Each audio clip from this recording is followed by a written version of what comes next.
A massive concern of mine since I started learning to draw is whether or not I'm learning things the right way. I'm always afraid that what I'm studying won't lead me down the path I want to be on, or draw in the style I want to draw in. And a few weeks ago, all my fears were confirmed. I was live streaming, struggling to draw ahead, and someone in the chat asked me to zoom in on the work. I was drawing so small that it was hard for chat to see what I was doing. That should have been my first warning sign to start freaking out. Only later did it finally click. In the span of a second, I realized two important things. One, moving forward, I had to draw much bigger. And two, I would never be able to use a non-display tablet ever again. Today we're going to be talking about these two threats to your progress, so let's get into it.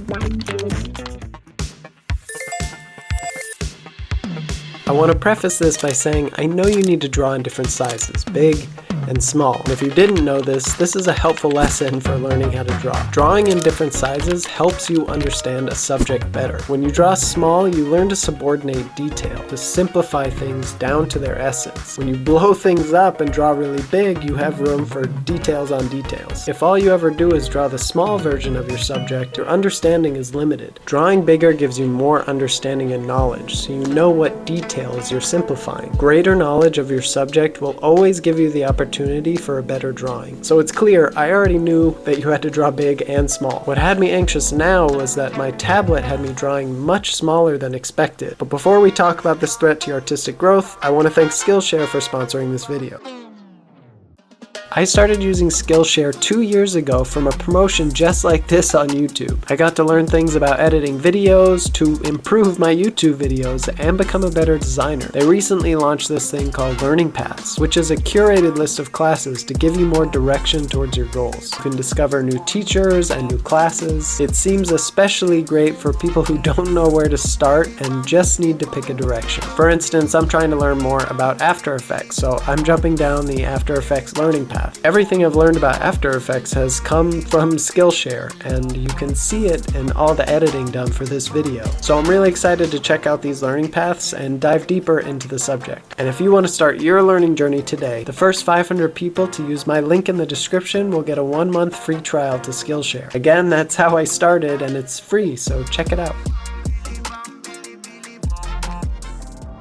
Imagine you're an expert chef, but not for regular-sized humans. You cook for a family of Arctic shrew, like Mr. Big from Zootopia. Filleting a fish or icing and slicing a cake would require much more delicate finger movements. You decide one day you want to start cooking for humans, and all of a sudden, your movements are foreign and uncomfortable. The delicate finger movements that filleted the fish now require a sweeping movement from your entire arm. Constantly working with very small movements didn't prepare you for larger ones, and while you still have the same knowledge, the muscle memory is missing. This is what I realized when my chat asked me to draw bigger. Not only was drawing small working only the delicate movements of my fingers, but because I was drawing on a non-display tablet, I was drawing even smaller than what they saw on the screen. The first assignment that I had for my visual communication class was to draw small, medium, and big lines. The small lines for your fingers and your wrist, the medium lines for your wrist and elbow, and the large lines for your shoulder. It helped introduce you to those movements that you were going to make as you drew a building or a bird or a figure. The problem with only drawing small is that you're restricted to a certain set of movements, specifically with your fingers and wrists, and that problem is only exacerbated by using a non-display tablet.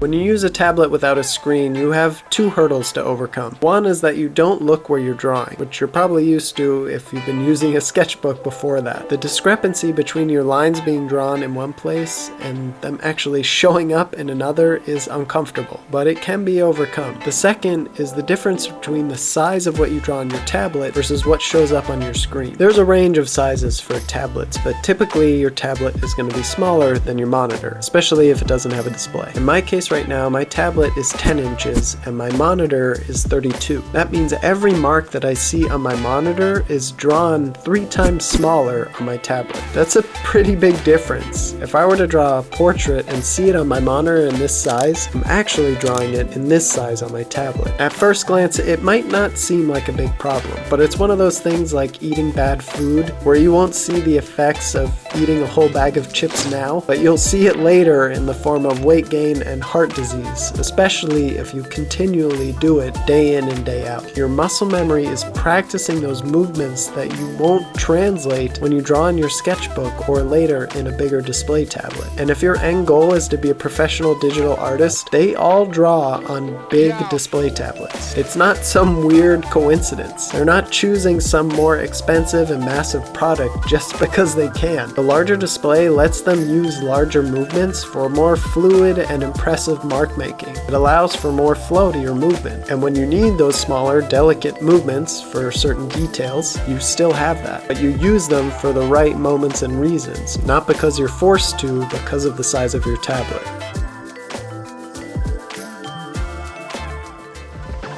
I've never really used a display tablet for my art, but that's going to change very soon. For now, I'll be drawing bigger and bigger on my non-display tablet, just so I'm ready when the time comes. I can honestly already tell the difference in the way that it feels to make a drawing. I have so much more freedom in my movements. I really don't know why it didn't click before, but I could have gone 15 years without knowing this, so I'll take the win where I can. Obviously, I've still improved at art. It's not going to destroy your knowledge, but I do have to learn new movements. My muscle memory has to be updated to adapt for the larger space. As much as I feel more freedom with my lines and movements, I also feel clumsy. Like in some ways, I'm learning to draw again for the first time. I'm not sure how long it'll take to train these new muscles and movements till they feel more natural, but I'm confident it's a step in the right direction. I hope you enjoyed the episode. Please leave a comment if you feel like this was a shock to you and you're gonna draw bigger now, or you were smart and just knew to do this already. Have a happy and healthy creative process.